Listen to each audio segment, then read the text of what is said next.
So, hello, everybody. I'm pleased to present my first book, which was an Amazon bestseller, Runs in the Family, Raising Emotionally Healthy Children and Overcoming Mental Health Difficulties.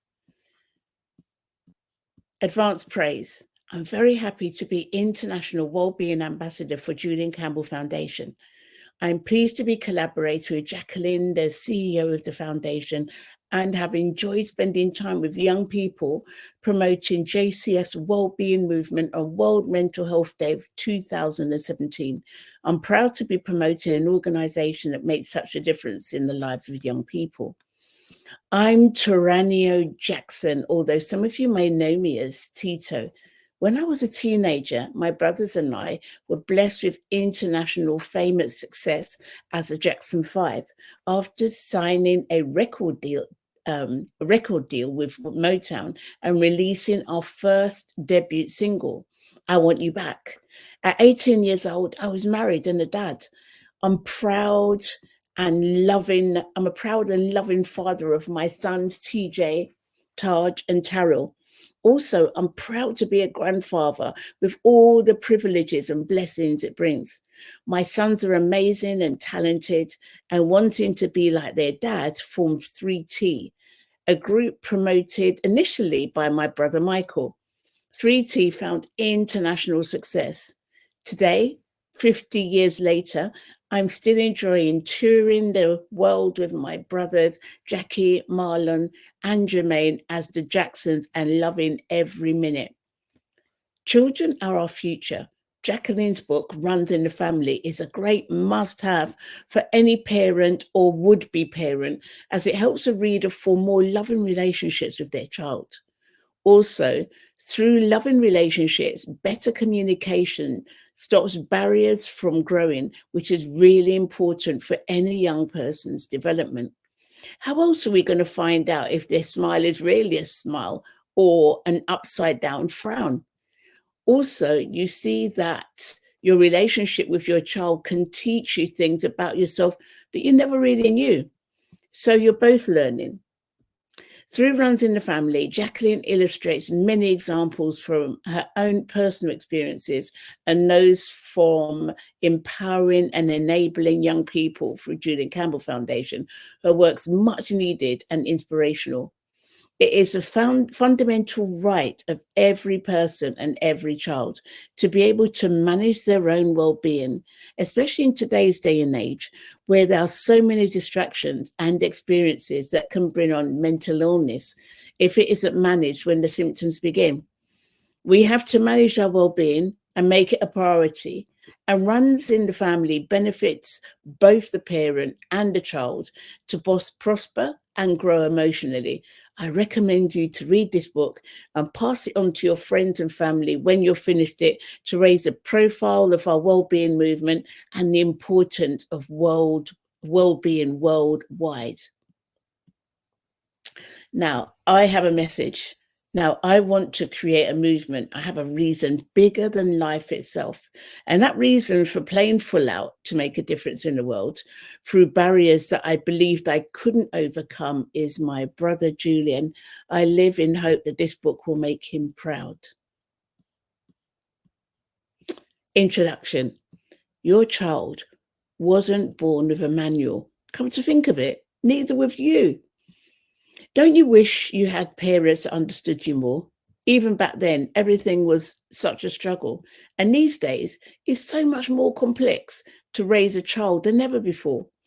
Your child has to deal with situations and issues that you may not have experienced yourself growing up. The strong pressure to achieve in school, being a victim or perpetrator of bullying, blended families, problems within peer groups at school, changing definitions of sexuality and confusion around them, the impact of cultural and social norms, including the increasing pressure from social media. Your child is justifiably overwhelmed. You know, mental health challenges are everywhere. You try not to worry too much, but still, you think about how you and your family members have suffered and about the fact that you have a close relative suffering from schizophrenia, bipolar disorder, depression, or maybe somebody in your family has even ended their life through suicide. The thing is, no one has accepted that there's a problem, and everyone has carried on as if everything's okay. It's okay to hide whatever you're dealing with from everyone else.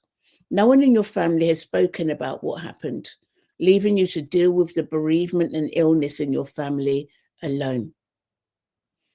You've suffered through your own negative thoughts and depressive feelings about your family, about yourself, even some postnatal depression.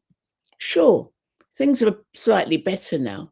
Your depression is mostly under control, but it's still easily triggered if you eat a lot of fast foods and sweets or drink a little too much alcohol. Now that your second child is 9 years old, you're beginning to feel really worried about his behavior, and you suspect he may have traits of depression himself. He's not as sociable as your first child, and he stays in his room for hours at a time. He's demanding, it takes up a lot of your time. You're at your wit's end. The really surprising thing is that his behavior in school is completely different, and his teachers tell you that your son is an example to others. He's intelligent and participates well in school, and everyone loves him. This makes you feel even more isolated. Sure that your son's behavior is your fault. You have your own struggles with depression, which you know is having an impact on your son. You doubt that you can give him the support that he really needs. You're afraid for his future. And if things are too difficult for your son, what seems like the beginning of depression may only get worse. What if he's struggling and feels unable to speak with anyone else in the family? You have an idea that it's really important to provide support for your son. Maybe something artistic or creative to help him express himself, or a sport or other activity to promote a way that he can deal more positively with negative feelings. The attention that your son gets from you is, for the greater part, negative attention. You don't like that you feel like he's not listening to you and challenges everything you say. You're worn out and exhausted. You have stopped seeing your friends because you feel that you can't tell them that although you love your son, you don't like him very much. You're afraid of being judged. It's all a struggle.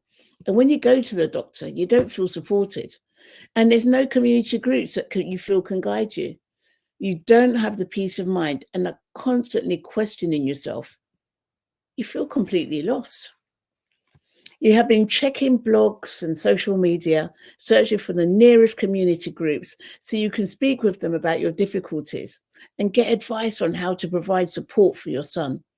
But in the meanwhile, you know that things will continue as they are, and you dread the thought that when your son gets into secondary school, the problem will get only worse and more difficult for you to overcome. There'll be an impact on your love and affinity between you and your son that can seem almost impossible to overcome. As he gets older, he'll probably blame you for that, and you'll worry that he'll be right to do that. This book, Runs in the Family, will give you the tools to help you support your child, as well as help you take powerful actions that will make a lasting difference for you, your family, and the way you live your life. By following each chapter, you will have an opportunity to work on and develop a different tool to further support both you and your child, giving you more peace of mind and greater freedom and ease in the way you live your lives. Instead of coping with your depression, you see that it's important in guiding you and showing you how to live your life and the life of your child for the better. This reflection in your life will give you greater clarity on how to continue forward with self-love, peace, patience, and structure. In place of confusion, there will be power, authority, and love between you and your child. Your relationship will positively impact the rest of your family. By using these tools to support your child, you will find the life of your dreams. Any period of emotional growth emerges from discomfort. We are moved to change, and we seek out new challenges as well as the tools to overcome them. When the challenges get bigger, we need new and improved tools to transcend them. The bigger the challenge, the greater the opportunity for growth, giving us an invitation to step into our power and have the lives we dream of. Discomfort becomes its own tool. We don't stop until we find ourselves in a position that is comfortable enough to allow us to grow and develop. Author and spiritual teacher Marianne Williamson says it's our light we're afraid of, not our darkness, and that when we fill ourselves with light, it gives permission for everyone around us to do the same thing. It's the same for you. By allowing light into your life, you will have a positive impact on those around you, including your kids. You'll transform your relationships and your circumstances. Of course, we're full of fear. Fear is our way of staying safe and maintaining the status quo. Our fear believes it's trying to protect us from harm. Our hearts know that if we didn't take risks and try something different, our lives would be restricted and constrained, and we wouldn't do anything. Caught between fear and heart, we stay stuck, hoping that each situation will resolve itself without us doing anything at all. That's a dream. There's nothing wrong with dreams. They're important to keep us moving and achieving. However, it's your hope that you must listen to, as it's our hope, along with being uncomfortable in certain times of our lives, that guides us towards a solution. Fear will always be there, and it can be loud. So it is fear that we normally listen to. But when we give in to fear, we disempower ourselves from achieving our dreams. So acknowledge your fear. Thank it for its contribution. Listen to what your fear is telling you in the same way you'd listen to a friend's advice, but probably decide not to take it. Start listening to your hope and acknowledge your dreams instead. Fear tells you that it is impossible to have the life you dream of, that it's normal not to have the perfect life, and that to try to do so is extremely dangerous and unrealistic. Hope tells you that you will have the life you dream of, and you will resolve those difficulties that were making you uncomfortable. Hope makes us look at whatever situation we're dealing with and gives us the strength to overcome everything, giving us new power and purpose in our lives. This book will show you how to stop listening to your fears and start listening and taking action to achieve your hopes. In addition, you will remember dreams that you had long forgotten and thought were impossible to achieve. In this journey, you will look at yourself, your family, and your life in a totally different way and accept yourself in a way that you found difficult until now. Furthermore, your life will transform. Your emotional growth will surprise you, as well as how that growth comes to be reflected in the world around you.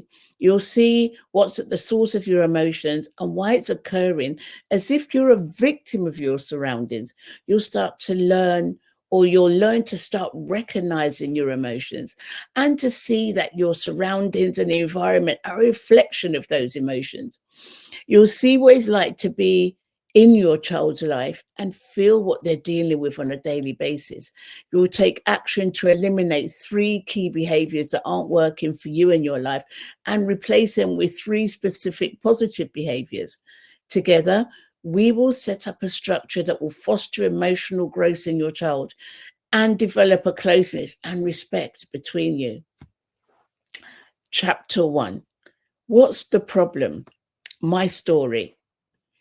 A lot of my life has revolved around mental health issues. I survived 2 assaults and turned to drink to take away the pain and self-blame and self-loathing.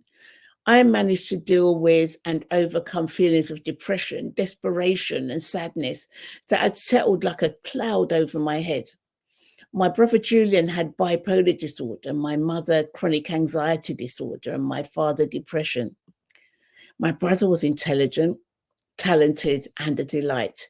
He was far more intelligent than his years. When he was 11 years old and I was 13, I remember being really excited because I was going to the school disco for the first time. My brother's room was the only place that had a full-length mirror, and I wanted to check out my outfit and my hair. I rushed into his room only to be told, no, you can't come in yet. I'm doing electrolysis. I'm collecting oxygen and hydrogen gas. You'll have to wait. Electrolysis, I thought. That's something we do in school, not in our bedroom. But this is how Julian was, always thinking about mixing chemicals together and making new things. When he was 14, he made a bomb that blew up the boys' cloakrooms at school. He was excluded for a few days. And as Julian got older, he joined a gang, started drinking, taking drugs, and became ill. It took years to diagnose his bipolar disorder. We tried to support him all we could, but didn't really know what to do. Finally, my mum got so ill that she couldn't get to work. My brother went to National Health Services Hospital as sectioned for the first time. And then while in hospital, Julian was repeatedly assaulted, which understandably added to his depression. And by this time, both my mum and dad were showing signs of being very ill. Dad was suffering from depression. Mum refused to accept that she was ill, and that stopped her from living the kind of life she really wanted. We couldn't support her because we didn't really know what to do, and we couldn't do better until we knew better. And because we didn't know better, her condition got worse over time. Our family was divided. Some pointed fingers and judged us. Others were more sympathetic. Some weeks I'd see my mum's doctors, my brother's doctors, my dad's doctors, listening to the advice of each doctor, asking questions about what we could do to help their progress, hoping that they would get better. My life was one challenge after the other. There were always fights, arguments. I felt like I was firefighting all of the time. Somehow, I managed to continue my career as a consultant teacher and support my family with the help of a couple of really great cousins. Then something tragic and shocking happened. Julian had been sectioned for 3 months or so, being detained in hospital for assessment of his mental health and to get any treatment he might need. But just days after being discharged, my brother ended his life through suicide on the day before his birthday. It was devastating and shocking. I was inconsolable. And from that moment, my life changed forever.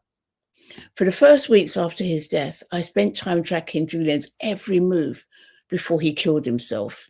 He'd gone to visit a few close friends and family members, me included, to say goodbye. But I didn't realize that I would be seeing him for the last time.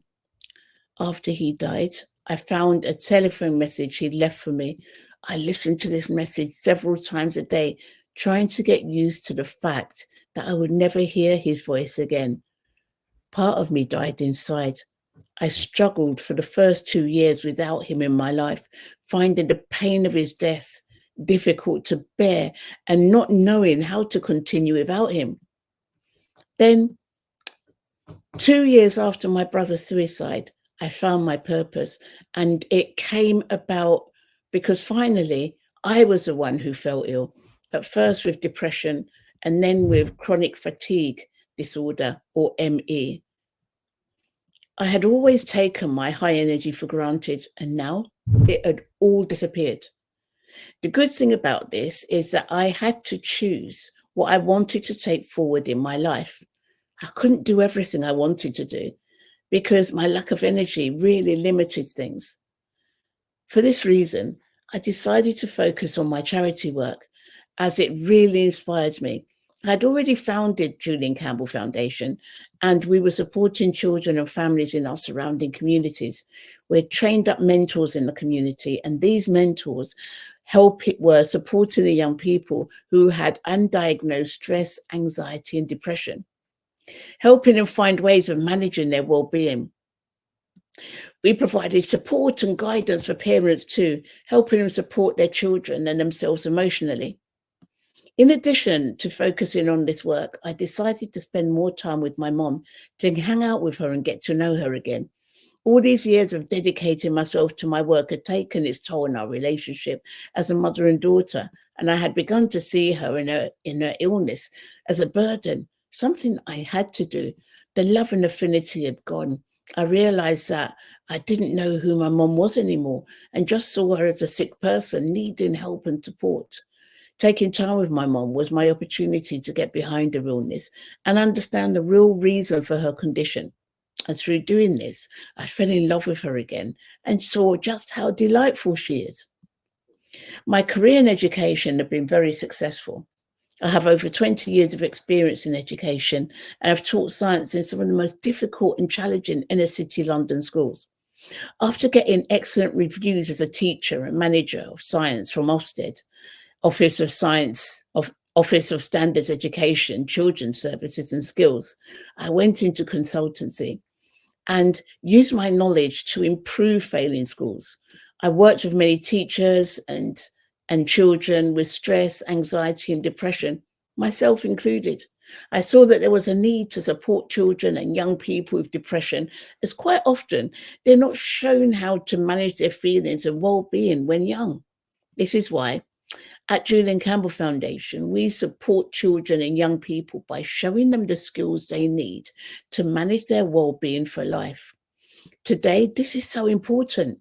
Young people are dealing with exam stress, broken family living situations, confusion with their sexuality, bullying, social media, growing up and maturing, friendships, and other relationships.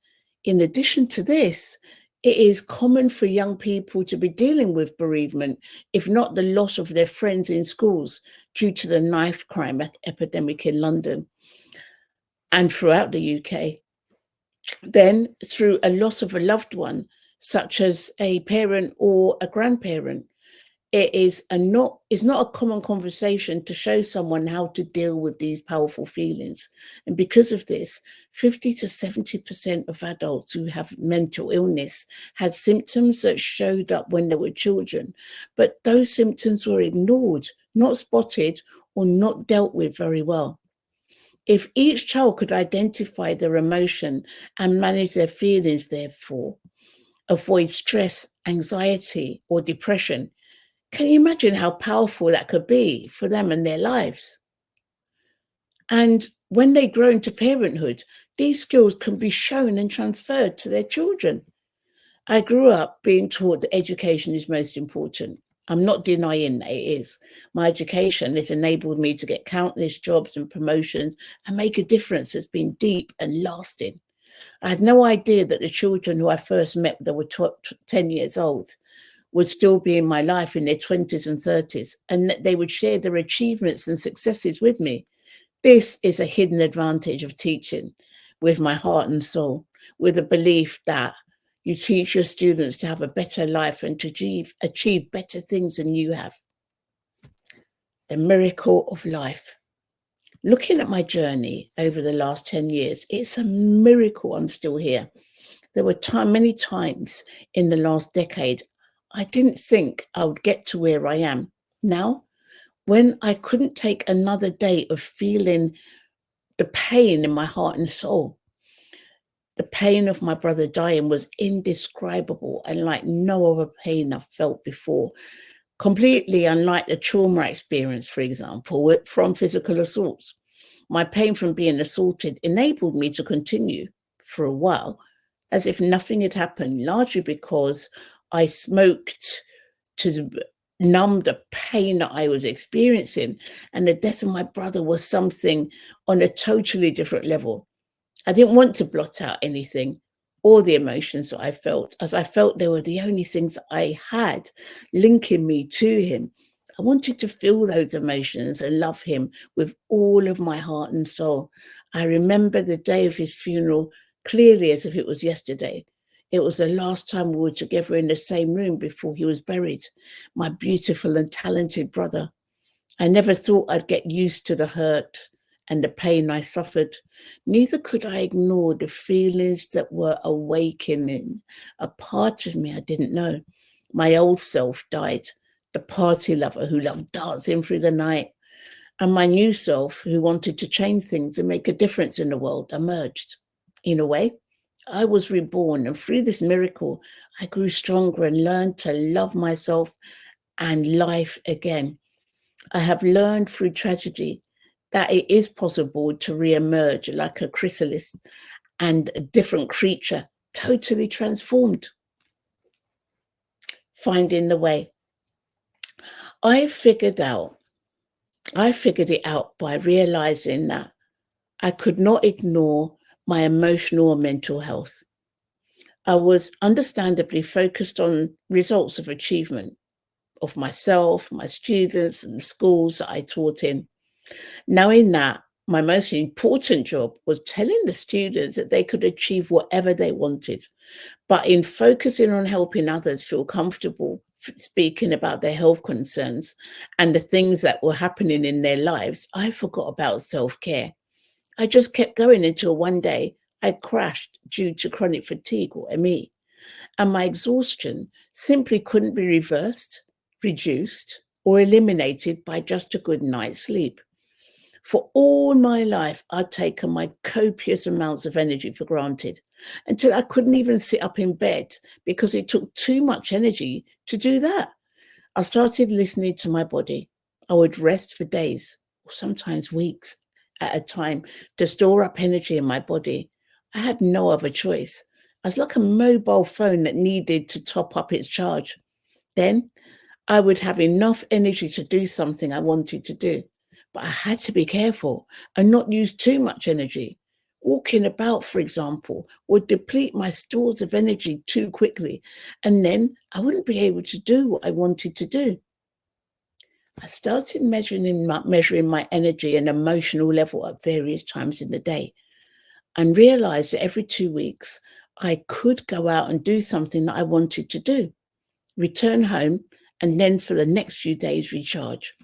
I started looking for foods that would increase my energy, such as proteins, and cut out my favorites, carbohydrates and chocolates. I stopped drinking alcohol and energy drinks for the same reason.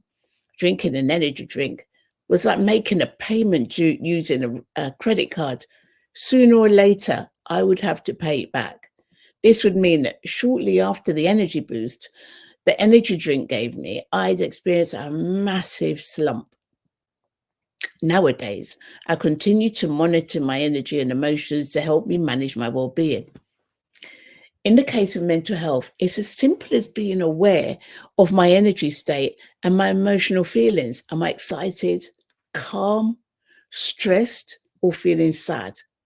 If I find myself becoming too stressed, for example, this would mean that I'd have high amounts of energy or negative emotions. In these moments, I know that I need to discharge or release some energy in a safe way to stop me from burning out again with fatigue. And I know to do something immediately to stop draining my energy and needlessly throwing it away. What do I do to relieve stress? I go for a walk or a run. What do I do to improve my negative emotions? I go to church or I pray. I speak with a good friend. I listen to my favorite music. Michael Jackson or Amy Winehouse usually does it. All of these things will shift my mood state and give me my power back. All of this helps me to replenish my bucket and help stay in touch with my emotions or my energy levels. Our emotions and mental energy can just be as easily drained as our physical energy, and our bucket needs to be checked and replenished often throughout the day. By checking our emotional and physical energy daily, we can ensure that our bucket doesn't run out when we're not looking, and that we aren't tempted to buy instant credit or replace a temporary need. Examples of instant credit sources could include energy drinks, multiple coffee and sugary drinks that give us a temporary boost before crashing and forcing us to buy more credit to keep us going. With all sources of instant credit, we end up paying back more in the end than we used in the first place. Using the energy that we have and not overspending is a great way of monitoring our well-being. In a similar way, you can continue going, not realizing, for example, that being stressed out and depressed drains your emotional energy, impacting the energy you have for yourself and your child. What is the point of it all? I've written this book because I know firsthand the impact mental health issues have on us if they're not managed in their earliest and mildest forms. Our bodies are always communicating. They're always speaking with us and telling us what they need. Often, especially in modern days, we don't listen. My family has a weakness for cancer and mental illness. Your family may have a weakness for diabetes or dementia. Each family has their own Achilles heel, a condition that will tell us when we need to change the way we live. It will tell us by manifesting as an illness or condition that we can overcome by stopping, listening to what's needed, and taking action to correct its course.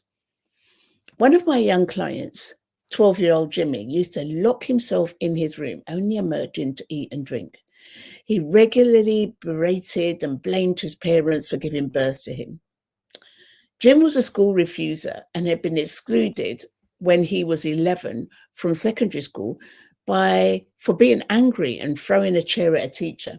Jimmy taunted and bullied his parents and smoked weed openly. When Jimmy's parents approached me, they were desperate for help and support.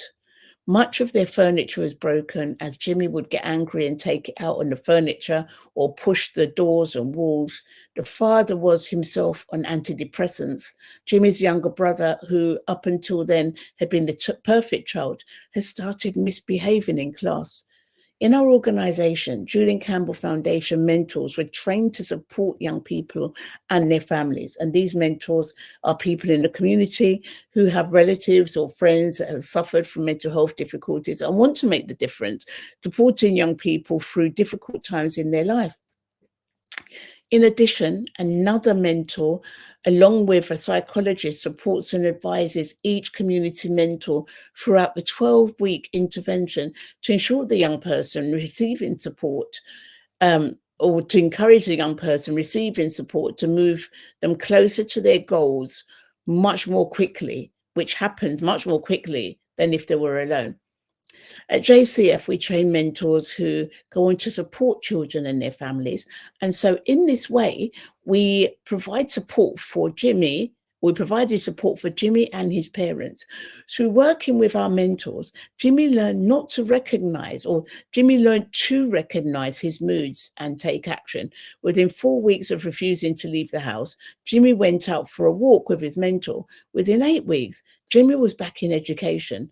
By 12 weeks, the family had transformed. Jimmy started leaving the house with his family, and the relationship between him, his parents, and his brother had improved.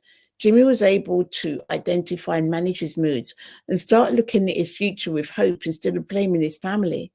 So, in your life right now, what is your body telling you that you have been ignoring or hoping will go away? What is your child telling you that you haven't been listening to or thinking that it will soon pass? Listening to these messages and taking action will make the difference and transform situations in your life that you have been putting up with or tolerating. In our organization, these changes can take up to 12 weeks. However, with dedication and focus, you can transform your life in your chosen time frame, because new habits take 2 weeks to become fully incorporated into our way of being.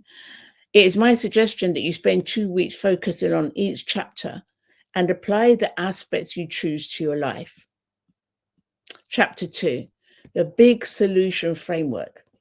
Our deepest fear is not that we're inadequate. Our deepest fear is that we are powerful beyond measure. It is our light, not our darkness, that most frightens us. Marianne Williamson. Here you are right now with parts of your life that work and parts of your life that definitely do not work, or do not work as well as you would like them to. You're ready to take on the latter to improve your life, the life of your child. You have an idea that you can overcome the difficulties you're having if you had a little support and guidance to see you through the other side. However, it's difficult to know exactly where to start or how to start and what you have to do to ensure that the ways your family deals with and manages depression, anxiety, and schizophrenia don't get passed down to your children. You have depression, and although you have overcome it, you have concerns that your children may start learning dysfunctional ways of managing their moods and depression from you. For this, you decide, I'm going to make sure that my children get all the support and guidance they need to manage their well-being, to make sure they don't fall prone to any of these illnesses later on in their life. 50% of mental health difficulties in adulthood manifest before the age of 14 years old. If you start now, while your child is young, you'll have a chance of dealing with these difficulties before they can fully arise. The path towards happiness and well-being includes taking on new habits around developing emotional intelligence in your child, developing your own empathy, learning to forgive and finding self-love, the importance of keeping your word for you and your children, and modeling for them that you are what you eat, as well as teaching them how to let go of disruptive behaviors. So, what's next? We will start our journey by learning how to be the change we wish to see. Empathy will help you look over the other side of the fence and understand what your child is dealing with. By learning to manage your own emotions, you can help your child to learn to monitor their moods and feelings and figure out how they can change their mood states with simple behaviors that they can use for a lifetime, as well as pass on to their own children and future generations. You'll come to see that your child's behavior is a mirror, a reflection of how you're being with them. Once you see your reflection clearly through the behavior of others, including your children, it's easy to take action to improve your relationship with them and each and every person around you. You can get your power back. Talk is cheap. We will examine this phrase and explore whether we are really or relying on what we say by exercising a lack of consistency and not following through on the things that we say we're going to do. It doesn't work to make a promise to yourself or a child and then renege on this promise based on changing emotions and moods. It not only undermines your authority, but also dishonors the very essence of who you are. When we do what we say we will do, when we are consistent in our own lives and the lives of our children, we will see progress in every aspect of our lives.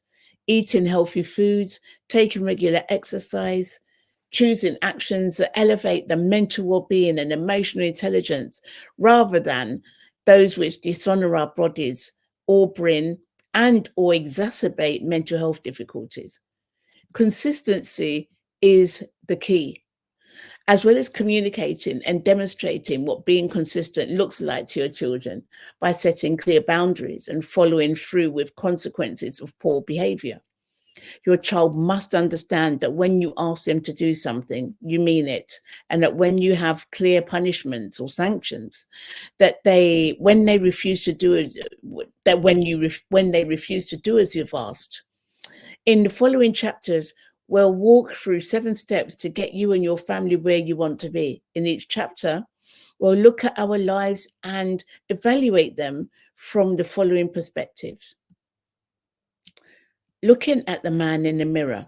We will start with looking at ourselves by looking at others as a mirror to see how our own previously hidden behaviors, which allows us the opportunity to change them.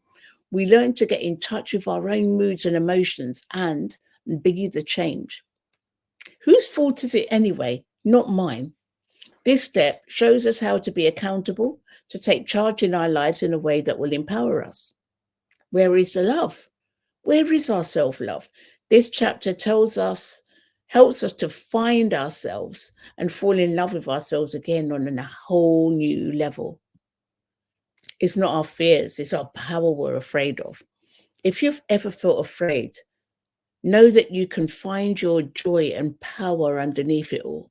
We'll look at ways of stepping into your power that leaves us and those around us with more freedom. We are what we eat. We'll explore the reasons why eating foods high in carbohydrates leaves us feeling tired and more prone to depression, and learn why changing our eating habits has a positive impact on our emotions and mood. Structuring and developing consistent meal times also helps strengthen family relationships. Being consistent putting it all together and going from strength to strength, making time for yourself and your family in your daily schedule. Key behaviors to avoid so you can continue to make progress and focus on development from strength to strength. What's the point of knowing how I feel? Chapter 3. I'm looking at a man in the mirror, Michael Jackson. What's the point of knowing how you feel? It's important because when you know how you feel, you can start searching for the reason you feel that way. And that's how you find the solution. In this chapter, we look at your child's behavior as a reflection of your own moods and emotions and see how emotions show that there's part of your past that isn't resolved. Empathy or emotional intelligence. There are many things your child has to deal with while growing up, and it's easy to fall for the illusion that intelligence and education are most important. They certainly are to a degree. There's another type of intelligence, emotional intelligence, and that's even more important. Through emotional intelligence, children learn to foster better quality relationships. They're more focused in school. They're better judges of character. They're going to have greater range of career choices, working with and leading groups of people. Furthermore, children with highly developed emotional intelligence are able to manage their behavior and their mental well-being. This is where you come in. Children are emotional sponges and they absorb the atmosphere around them. Whether you mean to or not, you are modeling what your child will become. It's important to get in touch with yourself in order to determine whether you are modeling, what you are modeling is actually what you want your child to learn. It begins with learning to recognize your own emotions and how to deal with them effectively. There's nothing wrong with feeling angry or upset, but it doesn't work to take action when angry. Do not try and suppress the emotions either. When you acknowledge how you feel, these emotions will subside more quickly. And when we blame ourselves and think something's wrong with us, we'll have a harder time listening to the answers that will guide us to the solution. Stop focusing on what's wrong and focus on what you need to change in yourself. Consider that your child is a reflection, and your child, through their actions and behavior, will always show you where they need to work on yourself to develop emotionally. Turn your focus onto yourself and your behavior.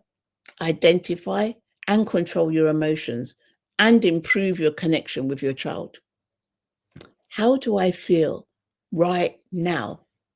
Why have you decided to follow this program? What is your goal and your purpose? It could be any one of these. I think my depression is affecting my son and I don't want him to have it. Or I think my daughter could be depressed or anxious and this will help her.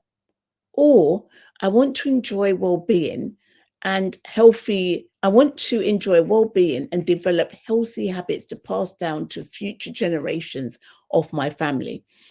Or any other thoughts you may have. This purpose needs to be something that really inspires you and keeps you going when the going may get a little rough. Write it down so you can see it every day in your diary, in the pages of a journal, or on your phone. How is your life right now? Spend 10 minutes writing down a minimum of 5 things that describe your life right now. 5 things that you'd like to change in your life and that your relationship with your child. For example, you could decide, I want her to listen to me, or I want us to stop fighting, or I wish I could like him. And then after writing your list, imagine what you have. Imagine that you have that relationship that you really want with your child. How would it be? Write down at least 5 sentences describing this. For example, I want us to be close, or I want him to really love me. You can draw this if it's a better way to illustrate your life. You may need time to think about this and collect your thoughts together. And if this be the case, you can come back to this tomorrow after you've had time to reflect. Once you have your 5 sentences, keep them in a safe place where you can easily find them. When we work with clients, we generally recommend they repeat this exercise again in 12 weeks so they can compare and see the progress they've made. And I encourage you to do the same too. How can I get my child to understand how he feels? There are tools that can help you identify your mood and tools you can use with your child.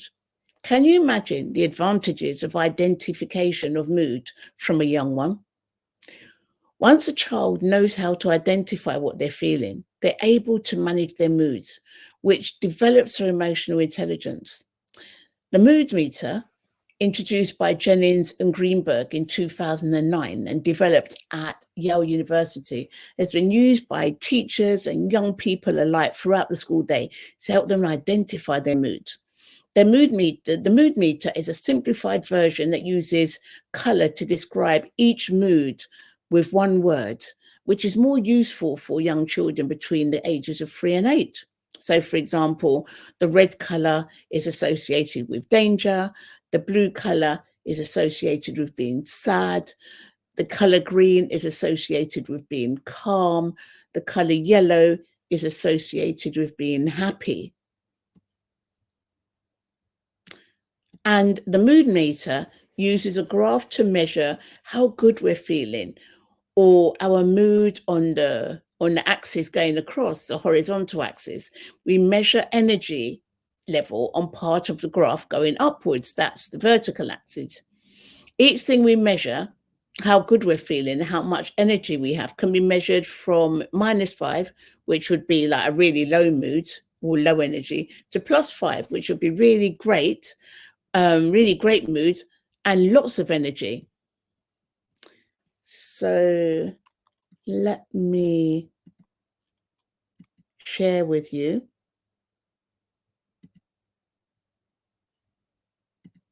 our mood map.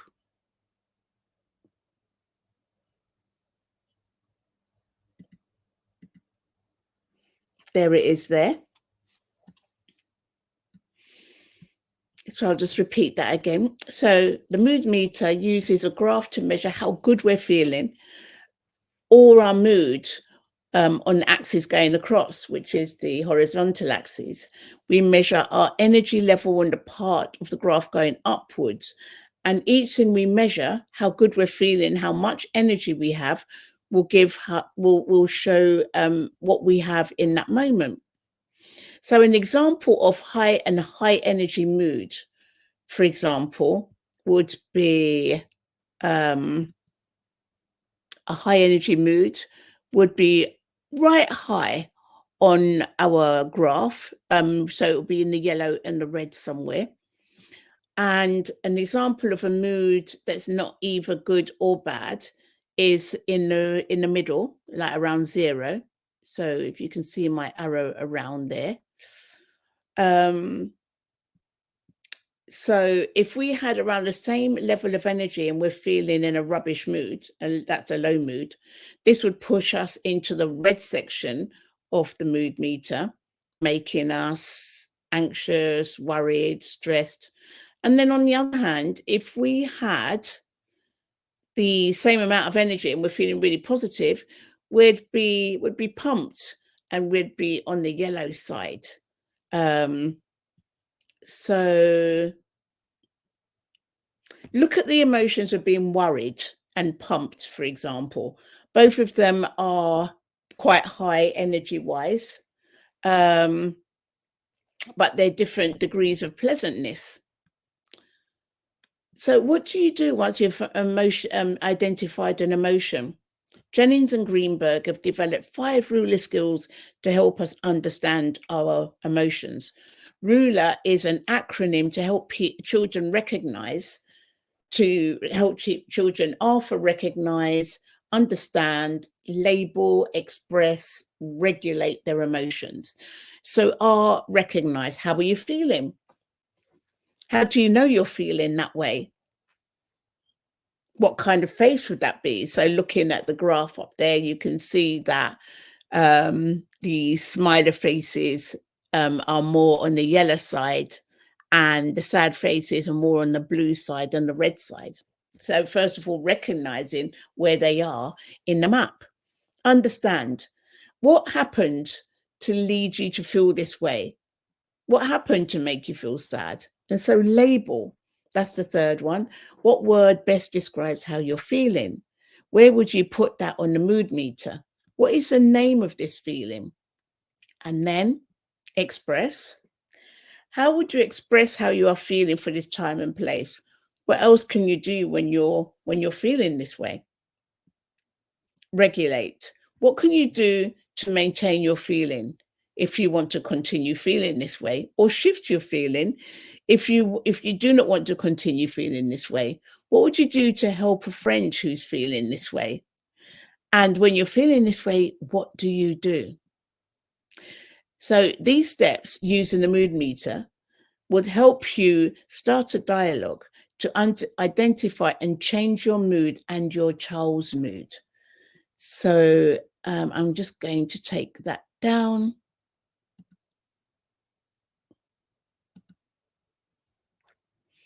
So I'm going to give you an example. Oh no, actually, I'm going to put it back up again so you can see it. Okay, so I'm just going to give you an example. So Charlotte is a 38-year-old mother, and she uses the mood map with her son, 8-year-old son, Dylan. Each morning and at intervals throughout the day, Charlotte assesses her emotions and thinks about her feelings that will affect her relationship with her son. One morning, she measures her emotion in the mood meter as being anxious. So that would mean she'd be on the red side of the map. High energy, low mood. She tells Dylan that she's feeling a bit anxious today and explains why. What she's expecting is some important results from her doctor who she's visiting today. And the advantages of this is that Charlotte is showing Dylan how to be more empathetic, and she's also building his emotional intelligence. By sharing how she's feeling with Dylan, Charlotte is moving along the positive scale of pleasantness or feelings. In addition, Charlotte walks to school with Dylan and walks through the park to reduce the energy that's making her feel anxious, thus reducing her anxiety. Charlotte's graph will show that she has reduced her stress after her walk and speaking about what she's dealing with, changing her mood intensity to feeling uneasy instead of frightened.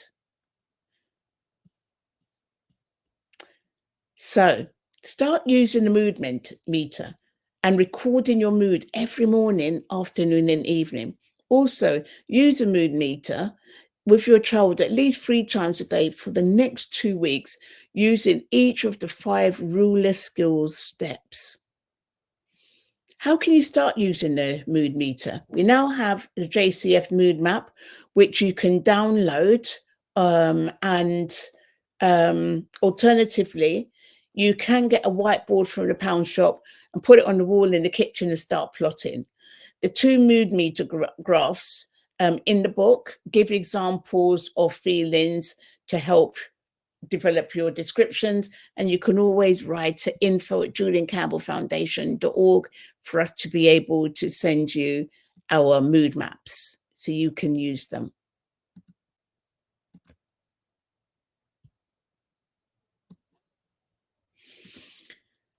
What have you seen for yourself?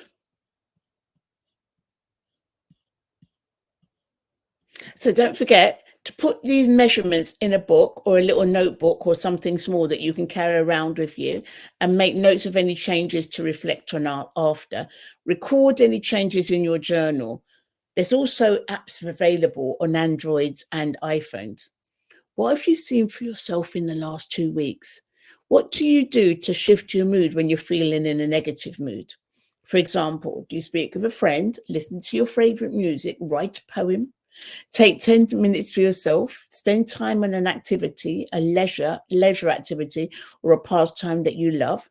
Write any more interventions that you can place here.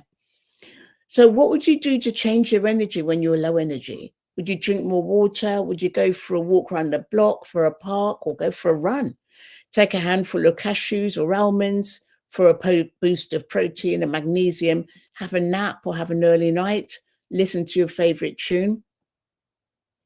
What would you sing for your child? What do you do with your child when he or she's in a negative mood or low energy? Do you speak with them to find out where they are on the JCF mood map and what they're dealing with? Are they doing any activities such as dance classes or groups, learning an instrument, or doing something that's fostering and developing their self-expression? Can you see any connection between your moods and theirs? You may have noticed that your child reflects your mood. Furthermore, when you take steps to change your mood, this then has an impact on your child. Your child is very much your mirror and an external measure of your own moods and emotions.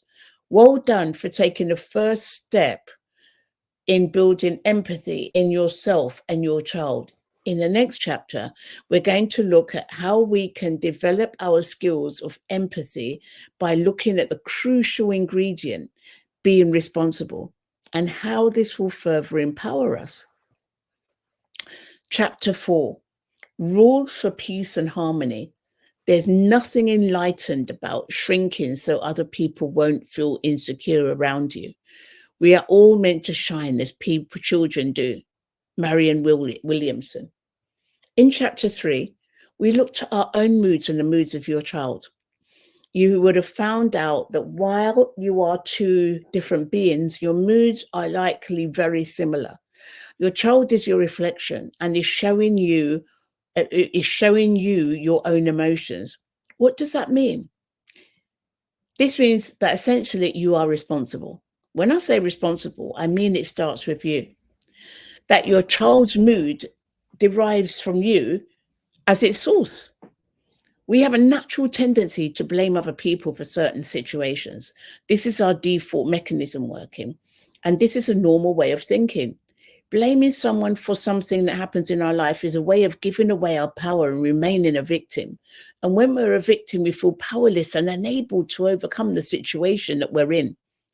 By taking responsibility, we can see how we've contributed to every situation. I'm not saying that whether you're a victim or not is a truth.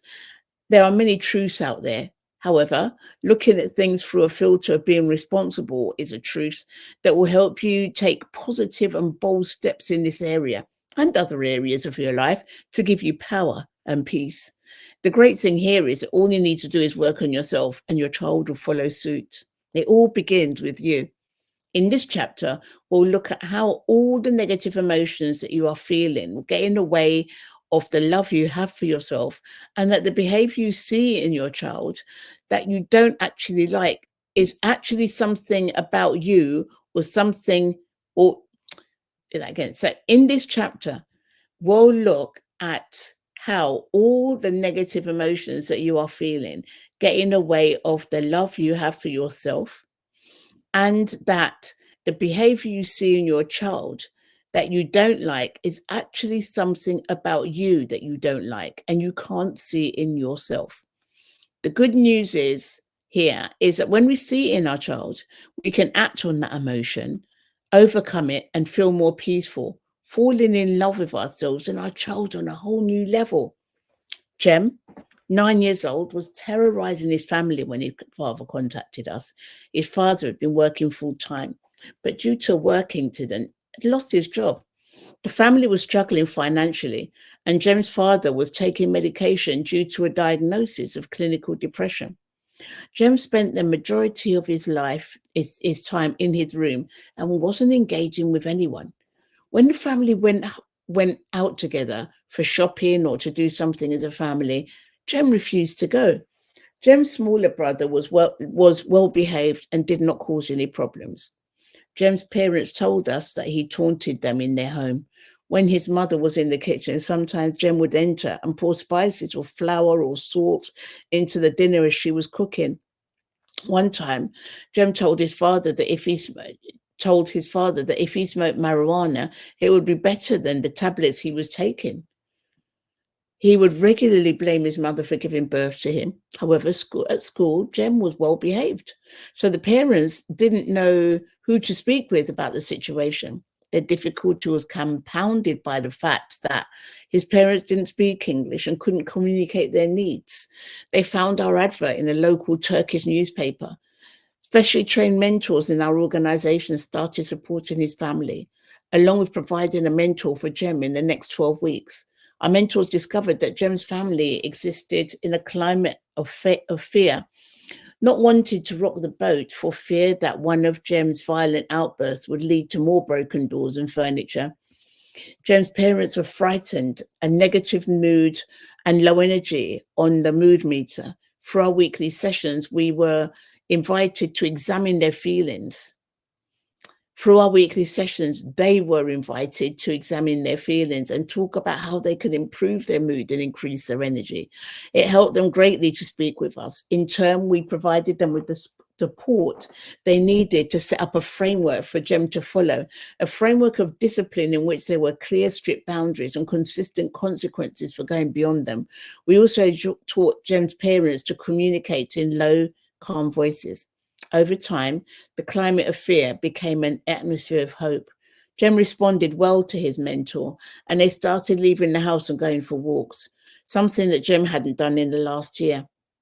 With regular support, Jem's parents got out of the negative mood, negative energy rut, and were more peaceful and content. However, this is an example of where the parents' emotions and what they're dealing with can affect the child. Jem did everything that he did for attention. And although it was negative attention, it was attention nonetheless. Through being bold, positive, and hopeful, Jem's parents were able to transform the situation and overcome the hardships they were suffering. This underscores why, now that you have started speaking with your child about their moods on a regular basis and can help them understand what it is they need to shift their mood, what they need to do to shift their mood, is essential to look for the deeper need when your child is quiet, grumpy, hyperactive, or just generally out of sync. There's usually a reason for this. Being naughty is a good attention grabber, as well as a great way of triggering us as parents into action. Our young can be master manipulators and trigger us into reacting and shouting and blaming, which promotes overwhelm, decreases power, and increases anxiety. I say master manipulators because children can tap into any area of emotion that shows that you have something unresolved. What is it that is unresolved for you? Whatever it is, your child will find it and manipulate you over this. Jem, for example, bullied his parents and blamed them for his birth. He told them that he wished he'd never been born. This was an extremely difficult situation and, of course, something difficult to respond to. However, in this case, Jem was crying for his parents' attention, but he was triggering their fear. But because he was triggering their fear, they didn't know where to start. When they worked together to start giving him positive attention, showing him their love instead of fear, and being consistent with their punishments, they overcame the difficult time. If they felt themselves becoming triggered, they waited until they were in a positive mood and then informed Jem that they would discipline him later on. In the next section, we will look at putting rules in place to increase your power and bring peace and harmony to your life. Whose fault is it anyway? Not mine. When I started working as a science teacher, it was a real struggle. The way my classes behaved were not how I imagined them behaving in my head. I took many things for granted. Although I planned every minute of the lesson, what I'd be doing and what the students would be doing, there were still moments of disruption in my class. I had to constantly evaluate my classes and think, I could be even better if I did. And I continued to do this until I found a method that worked for me in all areas of my teaching. It took me about 3 years to develop my teaching skills so that my classes behaved exactly how I wanted them to behave. I used assertive discipline, which meant that rewarding good behavior, not focusing on poor behavior. This procedure involved making notes of students who didn't follow one of the 5 main rules of my classroom and openly praising and rewarding the ones who did. My rules were: 1, attend all your classes on time; 2, follow instructions first time given; 3, raise your hand if you need to speak, don't shout out. 4, complete homework on time. And 5, keep your hands, feet, and objects to yourself. My classes transformed into peace and tranquility. I was surprised, but happy that I could teach them the way I wanted to. We played many games, we had fun, and most importantly, students enjoyed my lessons and went on to achieve really good grades. When I started out, I was, in my opinion, a weak teacher because there were the things were not as I wanted them to be. However, after great reviews from Ofsted, the Office for Standards in Education, Children's Services and Skills, I went into consultancy and I was advised that other teachers should see my teaching to learn from me. The transformations in my teaching and my classrooms were achieved by me looking each time at my performance to see where I could improve. In a similar way, I want you to choose 5 rules that could transform your household. I suggest you choose just 5, as too many rules can get confusing. You want to know they are also, because it depends on what you want to achieve in your home. For example, you could choose any of the following rules. 1, do what and mum and dad say first time. 2, tell the truth. 3, ask permission before you go anywhere. 4, put things away that you take out. 5, keep your hands and objects, feet, and anger to yourself. There's more examples of these kind of rules on babycenter.co.uk. And once you've found 5 that work for you, and you'll know what they are because they'll be calling out to you, you can share them with your children. Explain the reason for each one. For example, doing what mum and dad say first time is important, because if you start shouting, that means that you haven't listened to your parents' instructions the first time and you're turning it into an argument. And it's important to let your child know that although you've listened to what they've said and you acknowledge it, you nonetheless want them to do what you asked the first time with no arguments. Be bold and follow these guidelines for at least the 2 weeks it will take to instill new changes and turn them into new habits. It will be difficult at first because new rules take time. Children are going to push boundaries. This is what we all do, adults and children alike. Stay consistent and don't change your mind, as this will convey the message that your rules are not workable and that your child can push the boundaries and get away with things. It is also important to develop your child's emotional intelligence as they grow and they get used to a system that has rules and defined consequences for breaking them. It won't work for them in the long run if they feel they can disregard them and get away with it. Each rule has a sanction. Stick to it. During this time, continue to map yours and your child's moods in your journal or in the fridge, in your kitchen or communal area, making time to speak with them to find out what they're dealing with, where they are in the mood meter, and how to change their mood. By now, you are illustrating their moods and emotions by speaking with your child, telling them how you feel and why. Continue to model the change you wish to see in your child.